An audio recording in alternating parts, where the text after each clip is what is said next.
Life does something pretty remarkable when you stop leaking energy.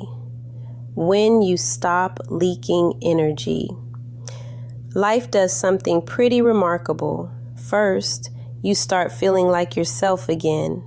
When you're not pouring your energy into places that drain you, your body and mind finally have space to rejuvenate. Your thinking clears. You sleep better. You feel emotionally steady.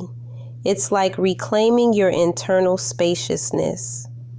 Then your life force stops being siphoned by people or situations that don't give back. Instead, it starts flowing into creativity, purpose, and clarity. You don't have to chase opportunities anymore. They start finding you. Aligned friendships return or appear for the first time because healthy people are drawn to healthy energy. In short, when you stop leaking energy, you stop living in survival mode.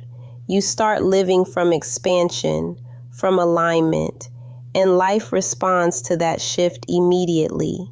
That's the essence of it. Stay focused and work on you.